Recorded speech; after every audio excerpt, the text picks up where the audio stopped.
ধরুন আপনাকে দেওয়া আছে যে দ্রব্য বিক্রয়ের পরিমাণ এবং দ্রব্যের একক প্রতি দাম। অনেক সময় এগুলো লেখা থাকে না, শুধু কিউ এবং পি লেখা থাকে। আবার অনেক সময় শুধুমাত্র বাংলাগুলোই লেখা থাকে বা পি এবং কিউ বলা থাকে না। আপনারটাকে বুঝে নিতে হবে। পরিমাণ মিনস হলো কোয়ান্টিটি, কোয়ান্টিটি থেকে কিউ, এবং দাম হলো প্রাইস, প্রাইস থেকে হলো পি। আপনাকে কিউ এর পরিমাণ 5 পর্যন্ত দেওয়া আছে এবং দামও দেওয়া আছে, বিভিন্ন রকমের দাম দেওয়াই আছে আপনাকে। ওকে, সো আপনাকে এখন প্রশ্নে বলা হচ্ছে, প্রথম প্রশ্নটার মধ্যে, যে উদ্দীপকের আলোকে মোট আয় রেখা অঙ্কন করো। মোট আয় রেখা অঙ্কন করতে বলছে। মোট আয় মিনস হলো, তো আপনি জানেন যে মোট আয় হলো টি আর। মোট আয় হলো টি আর টোটাল রেভিনিউ। টোটাল রেভিনিউ আমরা কিভাবে পাবো? পির সাথে কিউ কে গুণ করতে হবে। পির সাথে কিউ কে যদি আমরা গুণ করি, তাহলে আমরা টোটাল রেভিনিউ বা মোট আয় পেয়ে যাব। মোট আয় মানটা বের করার পরে তারপরে আমরা রেখাচিত্র অঙ্কন করতে পারবো, এর আগে সম্ভব না। ওকে, তারপরে আসুন, আপনাকে ঘ নাম্বারে বলা হচ্ছে কি, গড় আয় ও প্রান্তিকায় রেখা অঙ্কন করো এবং বাজারের প্রকৃতি সম্পর্কে মন্তব্য করো। তাহলে গড় আয় আর প্রান্তিকায় রেখাও যদি আমরা অঙ্কন করতে যাই, তাহলে আমাদের মানগুলো দরকার হবে। তো আমরা কি করব, গ নাম্বারের ভিতরেই আমরা সবগুলো মান একসাথে বের করে ফেলবো। অর্থাৎ মোট আয়, গড় আয় এবং প্রান্তিকায় আমরা একসাথে বের করব। তারপর আমরা ঘ নাম্বারে গিয়ে আমরা মোট আয় রেখাটা অঙ্কন করব, এবং ঘ নাম্বারে গিয়ে আমরা গড় আয় এবং প্রান্তিকায় একসাথে অঙ্কন করব, তারপর ব্যাখ্যা দিব। আশা করি বুঝতে পেরেছেন। আমরা শুরু করি রেখাটা। সো ফার্স্ট অফ অল, আমরা আগে গ নাম্বারে কাজ শুরু করার জন্য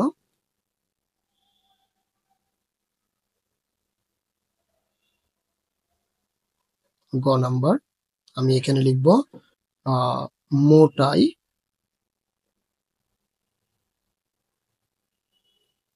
গড় আয় ও প্রান্তিক আয়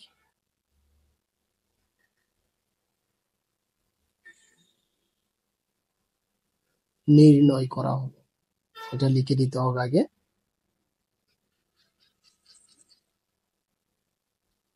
তারপরে এখন আমরা মান বের করতে যাব। আমরা আগে একটা কলাম নিয়ে নিই। কলাম এখন আছে 2টা, আমাদেরকে বের করতে হবে মোট আয়, গড় আয়, প্রান্তিক, আরো 3টা লাগবে। তার মোট 5টা কলাম লাগবে আমাদের।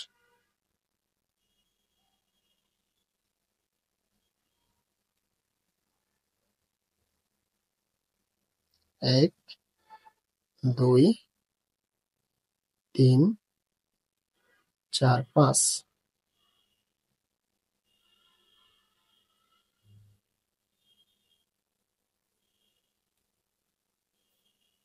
সো এখন কলামগুলোর নাম ইউজ করতে হবে। আমি এখন কলামগুলোর নাম ব্যবহার করি।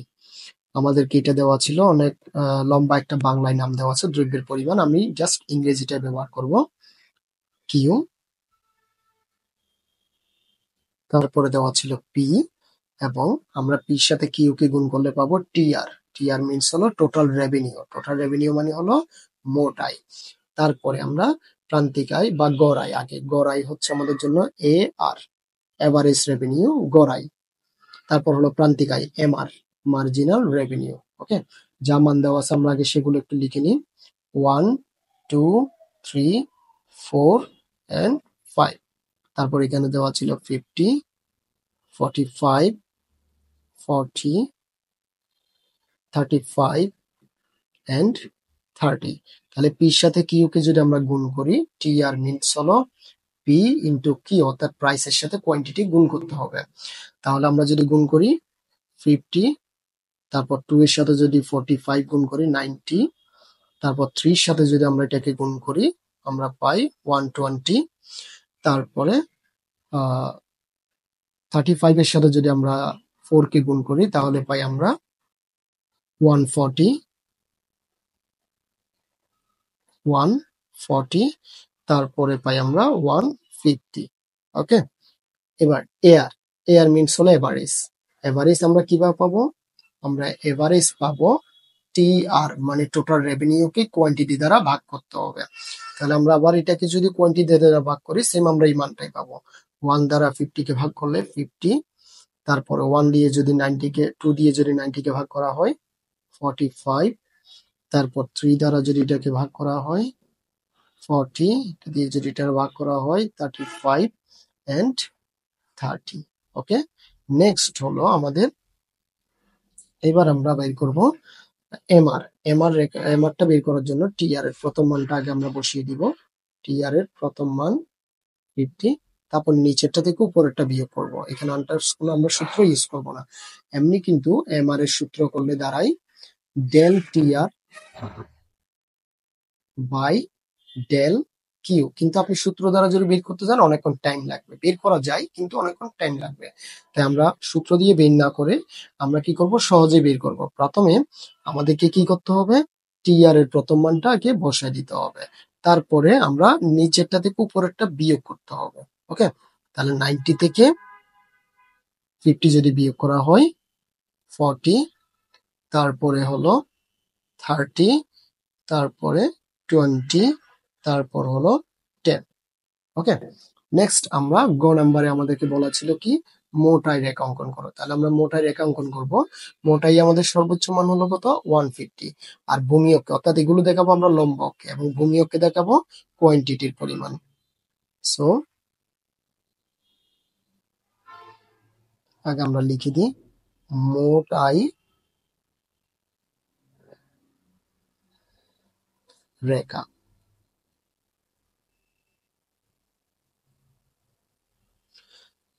উপরিউক্ত তথ্যগুলো থেকে আমরা এখন মোটাই রেখা অঙ্কন করব, লম্ব অক্ষ এবং ভূমি অক্ষ।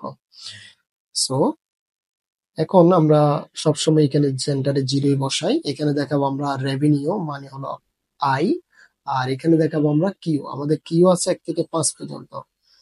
এখানে দেখাবো আমরা 1, 2, 3, 4 and 5। তারপর আমাদের সর্বোচ্চ মান হলো 150।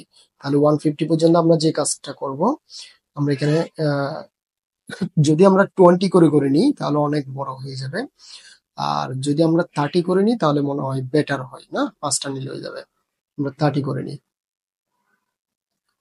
30, 60, 90, 120, 150। ওকে, তারপর এখন আমরা কাজ শুরু করি। তাহলে 1 দিয়ে হলো 50, এখন 50 তো আমাদের নাই। তাহলে 50 যদি না থাকে তাহলে আমরা কি করতে পারি, 50 যদি না থাকে আমরা 60 এর একটু নিচে করে আমরা 50 ধরতে পারি বা মনে করতে পারি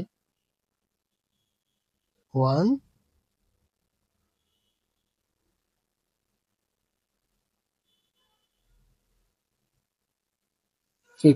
তারপরে হলো 2 দিয়ে হলো 90, 2 দিয়ে 90।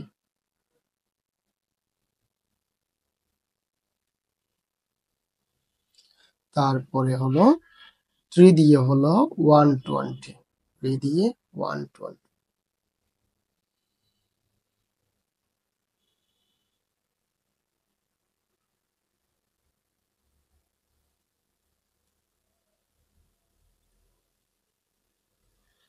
তারপরেরটা হলো 4 দিয়ে হলো 140, 140 তো নাই, আমরা 150 নিচে নিব।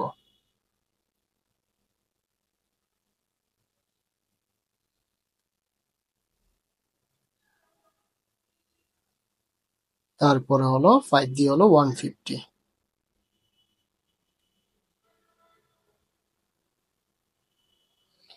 ওকে, এবার আমরা রেখাটা দিয়ে দিব। আমি রেখাটা একটু অন্য কালার দিই, তাহলে ভালোই দেখা যাবে।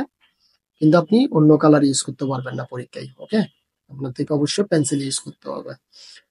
এটা হলো এখান থেকে জিরোর সাথে স্পর্শ করানো যাবে না। এই হলো আমাদের টি আর বা টোটাল রেভিনিউ। এখানে দিব আমরা এ, বি, সি, ডি এবং ই। ওকে, এই ছিল আমাদের গ নাম্বার। এখন যাব আমরা গ নাম্বার করার জন্য। তাহলে আমি ঘ নাম্বারটা এখানে দেখাই দিই সংক্ষেপে।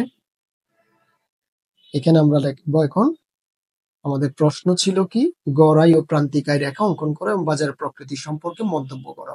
সম্পর্ক কথাটা যখন বলেছে আমাদেরকে একই চিত্রে গড়াই এবং প্রান্তিকায় অবশ্যই আঁকতে হবে। আপনি আলাদা চিত্রে আঁকলে হবে না, আপনাকে গড়াই এবং প্রান্তিকায় একই চিত্রে।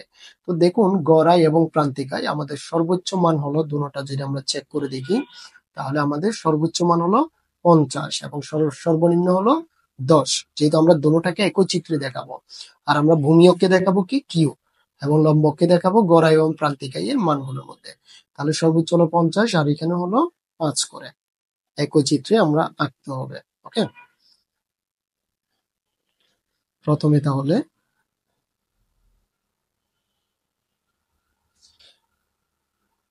আপনি কিন্তু অন্য কোনো কালার ইউজ করতে পারবেন না পরীক্ষায়, এটা মাথায় রাখতে হবে।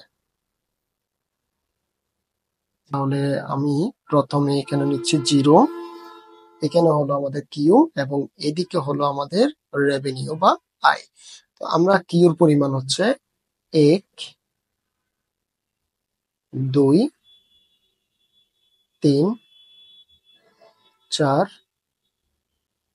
5 এবং আমাদের গড়াই আর প্রান্তিক আয় দুটোটার মধ্যে সর্বোচ্চ মান হলো 50 আর সর্বনিম্ন হলো 10। আমরা 10 করে নিতে পারবো, কোনো সমস্যা নেই। 10, 20, 30, 40, 50। ওকে, এবার আমরা দাগ দিব। প্রথমে আমরা কাজ করব গড়াইয়ের। গড়াই হচ্ছে 1 দিয়ে 50, 2 দিয়ে হলো 45, 1 থেকে 50, 1 থেকে 50, 2 দিয়ে হলো 45,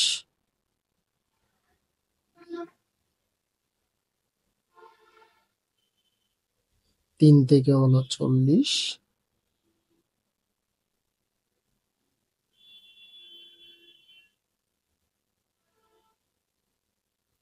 তারপরে 4 থেকে হলো 35,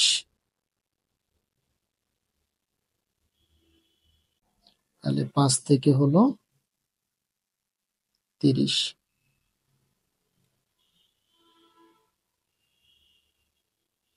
এখন আমরা দাগটা দিয়ে দিব। আমি যেহেতু বিন্দু এখান থেকে, আমি বিন্দুর এখান থেকে দাগটা দিব।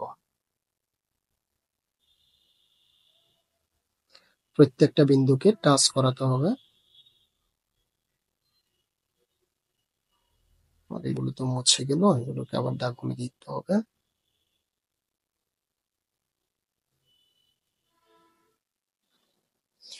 ওকে, এটা ছিল আমাদের গড়াই রেখা, তাহলে এ আর।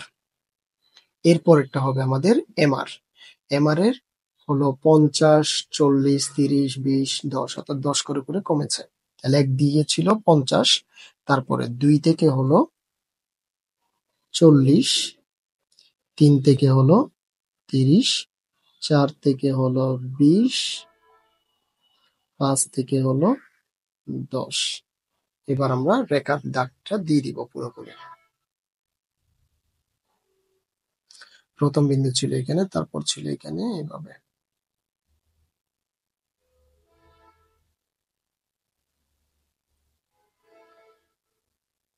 এটা হচ্ছে আমাদের এমআর রেখা।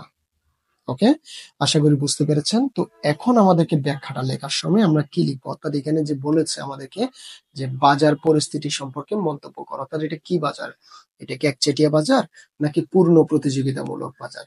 আপনি পূর্ণ প্রতিযোগিতামূলক বাজার আবার একচেটিয়া বাজার না লিখে আপনি চাইলে অপূর্ণ প্রতিযোগিতামূলক বাজারও লিখতে পারেন। তো আপনি যদি আমার বাজারের ক্লাসগুলো যদি করে থাকেন তাহলে বুঝতে পারবেন, দেখা যায় আপনার পূর্ণ প্রতিযোগিতামূলক বাজারে এ আর সমান এমআর হয় এবং রেখাটা এইরকম সোজাই হয়ে থাকে। কিন্তু আপনার একচেটিয়া বাজারে যখন ক্লাসগুলো করবেন তখন আপনি বুঝতে পারবেন রেখাটা ছিল, এ আর রেখা ছিল এরকম এবং এমআর রেখা ছিল এইরকম টাইপের, হ্যাঁ, অর্থাৎ নিচে বা ত্রিভুজ আকৃতির প্রায়। এটাও দেখেন ত্রিভুজ আকৃতি প্রায়। তাহলে এখানে যখন এ আর রেখা এবং এমআর রেখা যখন নিচের দিকে নেমে গিয়েছে, অর্থাৎ এটা হলো একচেটিয়া বাজার। এটা পুরোটাই আপনার থেকে ব্যাখ্যায় লিখে দিতে হবে 2-3 লাইন করে। আপনি খুব সহজে লিখতে পারেন। এটা হলো একচেটিয়া বাজার। ওকে? আশা করি বুঝতে পেরেছেন। আমি আর ভিডিওটা বাড়াবো না। পরবর্তী ক্লাসে কথা হবে। ধন্যবাদ।